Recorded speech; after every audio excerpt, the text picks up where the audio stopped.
নমস্কার বন্ধুরা, ফারাক্কাবাদ নির্মাণের অজানা কিছু ইতিহাস আলোচনা করব এই ভিডিওতে। ফারাক্কাবাদ গঙ্গা নদীর উপরে অবস্থিত একটি বাঁধ।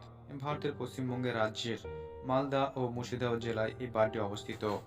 1961 সালে এই বাঁধ নির্মাণ কাজ শুরু হয়েছিল এবং শেষ হয়েছিল 1975 সালে এবং সেই বছরে 21শে এপ্রিল এই বাঁধটি চালু করা হয়। ফারাক্কাবাদ 2240 মিটার লম্বা, যেখানে প্রায় $1 বিলিয়ন ব্যয় করে সোভিয়েত রাশিয়ান সহায়তায় বানিয়েছিলেন এবং বাঁধ থেকে ভাগীরথী ও হুগলি নদী পর্যন্ত ফিটার খালটির দৈর্ঘ্যটা প্রায় 23 থেকে 25 মাইল। 1950 ও 1960 দশকের কলকাতা বন্দরের কাছে হুগলি নদীতে পলি জমা একটি বড় সমস্যা হয়ে দাঁড়ায় এবং এই পলি পরিষ্কার করার জন্য ফারাক্কা বাঁধ তৈরি করা হয় এবং হিন্দুস্তান কনস্ট্রাকশন কোম্পানি বাঁধটি তৈরি করেন।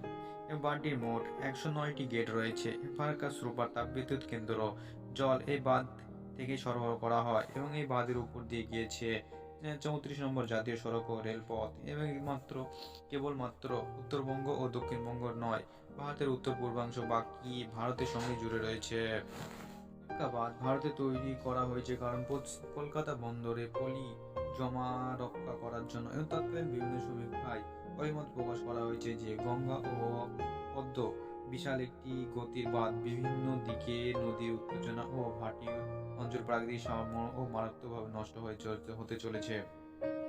সংযোগ স্থানে হুগলি ও ভারতীয় ফিডার খালকে খননের পরিকল্পনা কাজ শুরু হয়েছে এবং ভারতের ইতিহাসে ব্রিটিশ সরকার পলি সঞ্চালন করায় কলকাতা বন্দরে জাহাজের বেরোনোর অসুবিধা লক্ষ্য করেছিলেন, কারণ হুগলি ও ভাগীরথী নদী ক্রমশ ব্যর্থতা লাবণ্যতা হারিয়ে ফেলেছিলেন এবং 1851 সাল থেকে 1946 সাল অবধি কমপক্ষে 5টি সমীক্ষা করা হয়েছে যে বিভিন্ন গঙ্গায় পলি অংশ ঘুমিয়ে ভাগীরথী ও হুগলি প্রবাহিত করলে পলি অপসারণ সঞ্চালন করতে হবে। ভারতের তৎকালীন পশ্চিমবঙ্গের চিফ ইঞ্জিনিয়ার শ্রী কপিল ভট্টাচার্য এই পরিকল্পনার বিরোধিতা করে নির্মূলক অবিরত মত প্রকাশ করেছিলেন।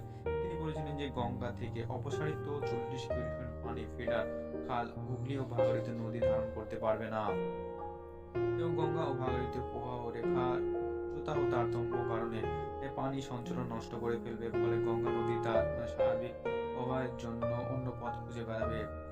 এছাড়াও মুর্শিদাবাদ ও মালদা জেলায় জুড়ে দেখা দেবে এবং লবণাক্ত ভারতের একতরফা গঙ্গার জল সরবরাহ করার কারণে বাংলাদেশের পরিবেশের ক্ষতি হচ্ছে তাই নয়, বরং এর ফলে ভারতের কৃষি শিল্প ও বন নৌকা ব্যবস্থা ব্যাপক বিপর্যয়ের মুখে সম্মুখীন হয়েছে এবং বিষয়টি প্রথমে আলোচনায় আসে 1951 সালে।